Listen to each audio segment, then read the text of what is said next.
importante. Pendant tout le temps, la société civile n'avait que 3 membres. C'est nous, l'Union sacrée de la nation.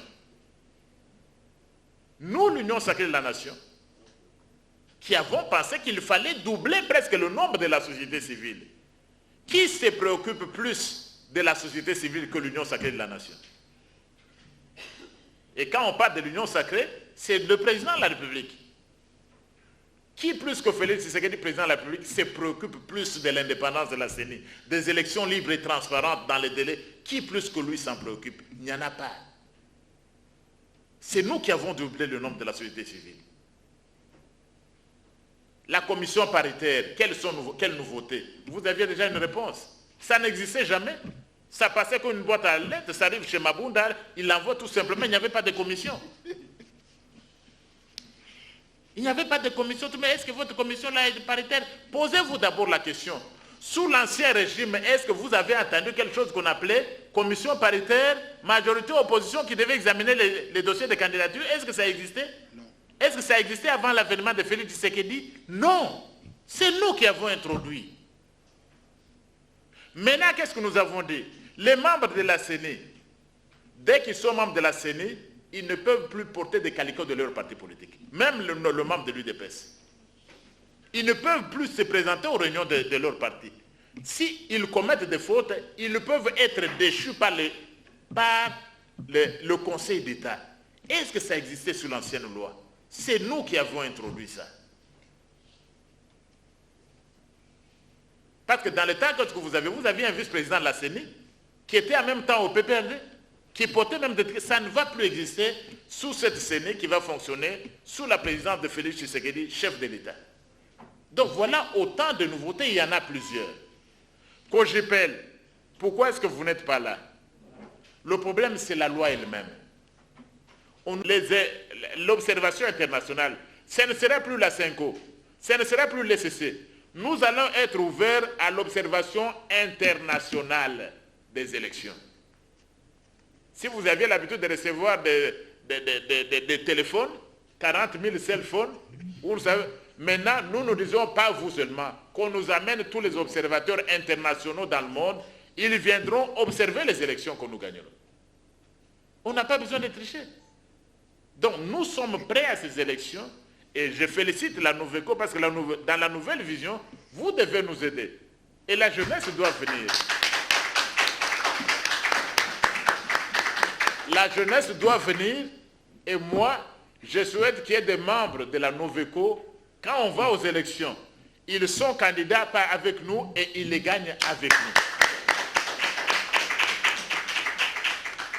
Voilà donc, monsieur le modérateur, je m'excuse d'avoir été long, mais je voudrais m'arrêter là. S'il y a d'autres questions, j'aimerais bien y répondre. Nous n'avons pas de questions auxquelles nous ne répondons pas. Nous n'avons pas de membres maintenant. Ça devient quoi? Non, nous attendons d'abord le consensus dans les confessions religieuses. Ça devient la surenchère. Vous êtes une composante à part entière. Vous avez tout voté. Donnez maintenant vos candidats. Non, nous attendons le consensus. Vous voyez, c'est de la surenchère politique. Le FCC n'a rien de compte. Il ne s'est pas opposé. Donc l'opposition, c'est quelle opposition? Mais nous avons compris au-delà. Nous avons compris que nos amis ne sont pas prêts à aller aux élections. Ils ont besoin du temps pour se faire une crédibilité auprès du peuple qui les a haïs pendant les 18 ans du régime. Ils ont besoin de se refaire une santé, glissement et tout ça. Non. Mais je crois qu'à ce stade, nous comprenons, tout le monde peut commettre des erreurs. Nous les invitons à envoyer leurs 3 candidats. Et il n'y aura pas de... Il y avait des gens qui disaient, mais est-ce qu'on peut investir? Il y aura des ordonnances d'investiture. Mais si vous n'êtes pas juriste, vous posez toujours des questions comme ça. Il y a une seule ordonnance, le président l'a signé investiture. Quand il y aura les 3, il y aura quoi? Ordonnance présidentielle complétant l'ordonnance de tel. C'est terminé. Il n'y a aucune loi qui interdit au président d'investir pour gouverner. Il n'y en a pas. Donc ici, on devient... la démocratie ne peut pas fonctionner sans l'opposition. C'est pourquoi nous devons, en tant que UDPS, nous devons aider le FCC à faire l'opposition. Nous devons même les assister avec des conseils. Parce que la démocratie, il n'y a pas de démocratie sans opposition. Nous avons un devoir moral et patriotique à aider le PPRD et à aider le FCC à faire de l'opposition, parce que nous avons besoin d'eux comme opposition, et même la MOUCA. C'est sûr que si on me demande des conseils, je n'hésiterai pas à donner mes conseils. Parce que nous devons aider l'opposition à survivre. Et nous sommes prêts à aider le PPRD, à aider le FCC, à aider la MOUCA à faire l'opposition et à se préparer aux prochaines élections. La dernière question, c'est sur l'UDPS et de l'Union Sacrée. Et en même temps, il est conseiller du chef de l'État. Et à ce titre, nous estimons qu'il est mieux indiqué pour aborder ces questions. Et après son exposé, nous passerons au jeu des questions-réponses. Et j'espère que nous allons garder les mêmes allures que nous avons su. L'Église protestante, les écoles. C'est ainsi que vous avez aujourd'hui ce qu'on appelle les écoles conventionnées catholiques. Ce sont les écoles de l'État dont la gestion a été confiée à l'Église catholique. Vous avez des écoles protestantes, vous avez des écoles kimbanguistes. Donc, c'est un partenariat qui date de longues années entre le gouvernement de la République démocratique du Congo et les confessions religieuses. L'État a entretenu des relations avec les confessions religieuses en ce qui concerne la gestion des centres de santé. Vous avez beaucoup d'hôpitaux publics, mais qui sont sous la gestion soit de l'Église catholique, soit de l'Église protestante, soit de l'Église kimbanguiste. Vous avez aussi la paye de beaucoup d'enseignants à travers les contrées, les zones les plus enclavées de la République démocratique du Congo, soit passe par la Caritas, qui est une structure de l'Église, soit par d'autres structures de l'Église protestante ou kimbanguiste.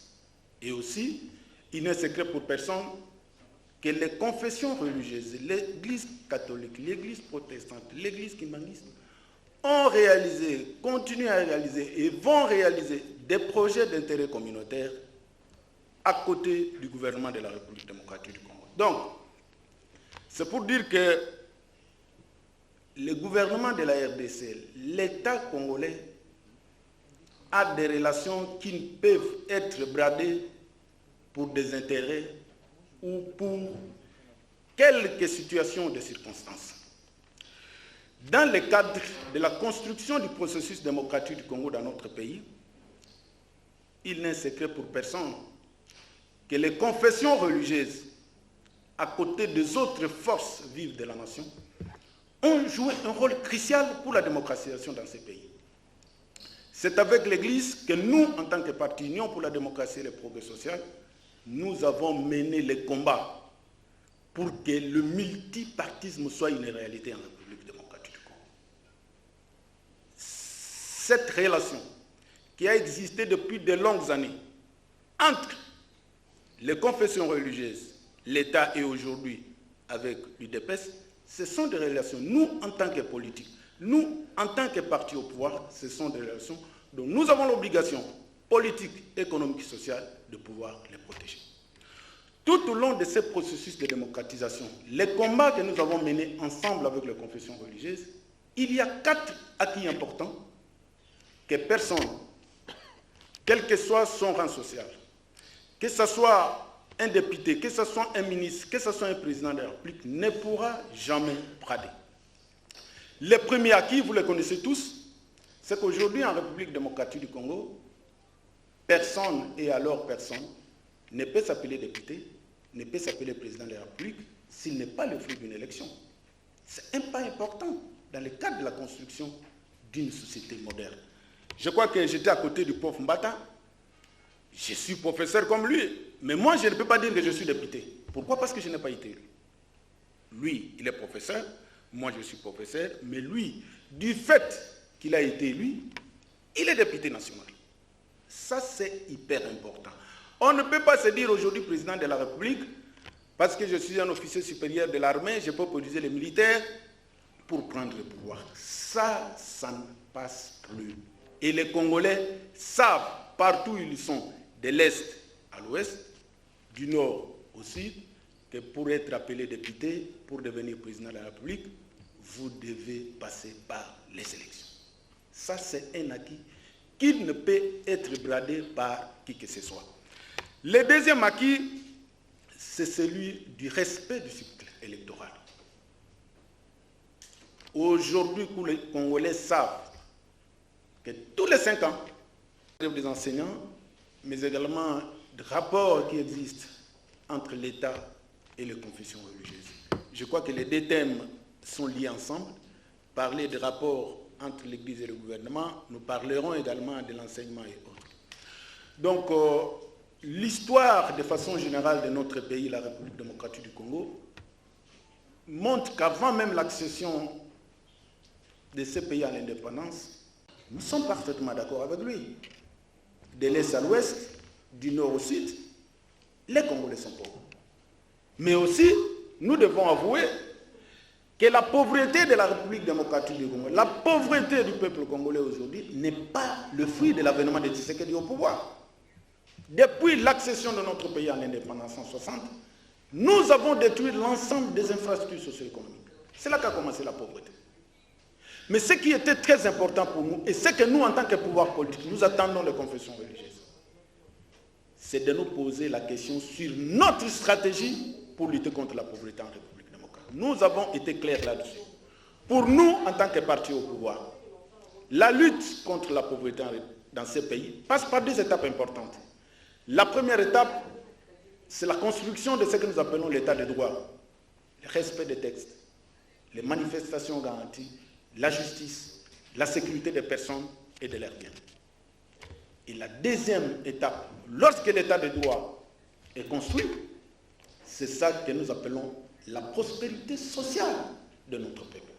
Et là, nous devons avouer que les bases importantes, les bases fondamentales sont en train d'être mises en place pour que les jours à venir soient meilleurs pour les populations de la République démocratique du Congo.